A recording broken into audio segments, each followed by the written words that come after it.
After the party, we went on a tour of Newcastle, seeing the River Tyne, and visited a medieval castle built in 1292 AD, the Castle Garth, Norman Castle. Then stopped for a while at a local spot to refresh ourselves before the train back to London. At this time, Brian became suddenly alerted of some news. He didn't say any words just then, but his expression said it all. "The Queen?" I asked, feeling suddenly aware of the deep change in everything. "Yes," he replied.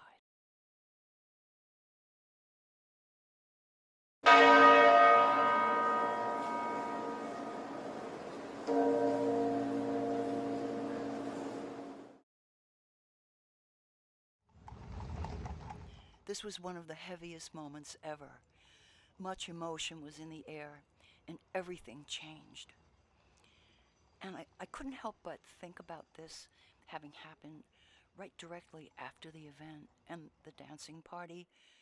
Did her spirit wish to dance with us a while on her journey? The next day broke forth with millions of people reacting and showing their deep feelings by coming to Buckingham Palace and standing there bringing flowers, Paddington bears, leaving loving notes to Queen Elizabeth. Even typing out her name, I can feel her warm, gentle, reassuring smile and even gaze.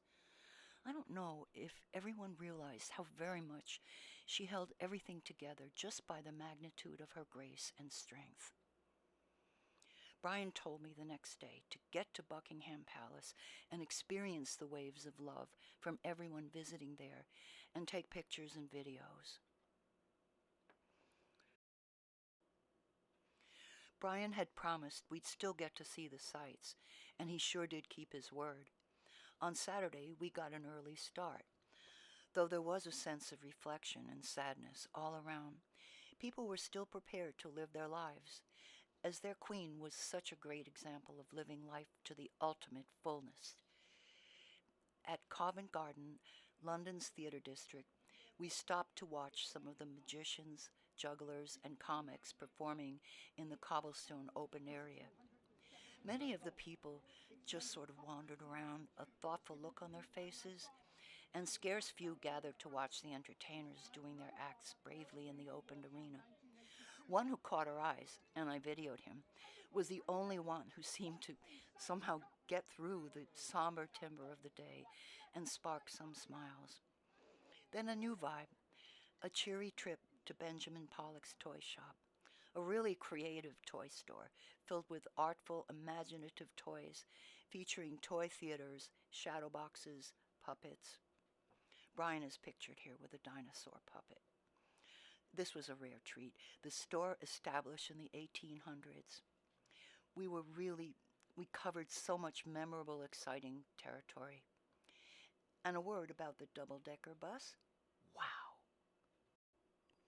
The Victoria and Albert Museum, the National Maritime Museum, St. Paul's Cathedral, the Mother Church of the Diocese of London, Hungerford and Golden Jubilee bridges, which cross the River Thames, many areas of Soho, where Brian thoughtfully stopped off with me to pick out some neat sneakers to wear, as I'd been wearing unbroken-in booties for the whole time, definite deterrent to having smooth fun.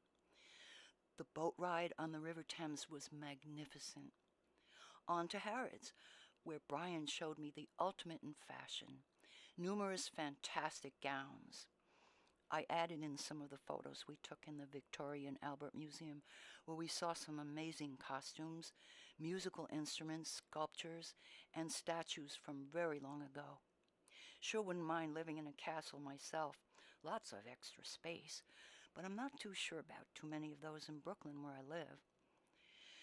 Oh, all these experiences and sights are whirling around in my mind right now, and still I can hardly believe I was even there. But it all had to be real, because I have the travel itinerary still on my table, sitting there to remind me. So, why? What led me to really go? Get myself together, all the planning, hoping, preparing. Who even knows why someone would get the courage to do something like this? travel 3,000 miles, altitude between 33,000 and 42,000 feet, so far from Brooklyn, and my spaniel Liddy. Into rushes of clouds, streaming sun, silver rain suddenly bejeweling the windows, descending into a whole other land, where spirals of green rise out of the clouds, and then to land, without any real idea of how things will be. I did sense the call to be there, much because my dear manager, Michael Jeffrey, had many times urged me to go there, that he could very well launch me over there. And then early in my life, a Mr. Edmonds coming to our home in Manhattan, offering me a scholarship to a Michael Hall in England, and each time turned out that I didn't go. My mom and sister being very upset to see me go off far and away. Then, learning of the Blue Plaque ceremony to be in Newcastle, honoring Michael's famed music club A Go-Go on September the 8th, I knew it was time to finally go there. And to get to meet at last in person Brian Wheeler, who had found me via the UK blog Ready Steady Gone, a Roger Smith publication, due to a letter that I had written about Michael and my admiration for him. I was happy to meet Brian, as all along I had felt such friendship and affinity with him. And so, these were my inspirations for making this trip. And I had thought, if I stood in the place where Michael was then, maybe there would be a sort of message, something he might convey to me, maybe even a song. I did feel glad to be there, but also realized we may never get the messages we look for, or maybe much later on. But these answers may be all around us, always surprising us when we least expect it. Maybe standing in our own backyard. Or we might need to travel 3,000 miles to discover this. But I'm glad I went on my trip to England.